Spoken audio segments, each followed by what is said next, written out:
person. That's how big this is. It is not as deep as Gilbert and Wilma in the Atlantic, but the wind speeds are higher than those storms because the eye is so small. This is just the most incredible picture I can show you.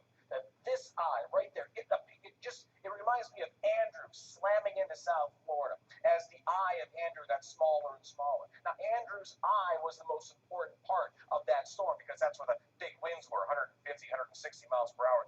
This storm is Sandy size in width. This is the entire country of the Philippines. And so there's a lot of bubble here. There's a lot of water under this storm. There's going to be storm surge, 50, maybe 60 feet. All the people along the eastern shores of the Philippines will be moving out and getting to higher ground as a Cat 5 hurricane, 175 miles per hour. Right now, they're thinking, they don't fly planes into these storms out here. They're thinking about 190 miles per hour right now, and it'll still be 150 when it moves south of Manila. Now, that's the good news. The forecast is south of Manila by 150 miles. There still will be damage in Manila, and there's still an awful lot of people out here.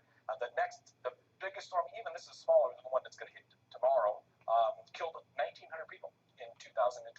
And it hasn't been a good year for the Philippines. Look at all of the storms that have crossed that nation. It has been ugly out there, and this is the biggest one of the year so far. So that's why we say it's always typhoon season, even though there comes an end of hurricane season out here in the Pacific. Yeah, sure. The waters stay warm, and it can be a typhoon any month of the year, Susan. Chad, is there anything, in light of the fact that we've got this warning, we know it's coming, is there anything that people can do there? Because I imagine that the damage could be extraordinary if people don't pay attention, at least don't prepare for what is going to hit them. Well, the good news is, if there is any, is that this area here is not as populated as Luzon up into Manila. This is where the real densely populated area will be. We will lose people no matter what you can do. This is almost, at some point, for some people on these islands, an unsurvivable storm. They want to get on the opposite side of the island if they can, because all the upslope will make all the rain, and there will be massive flooding. The winds, if you get a wind at 175 or 190 miles per hour, it doesn't even matter what kind of a building you have. It's going to sustain some damage. It's get low and stay out of the water. That's the big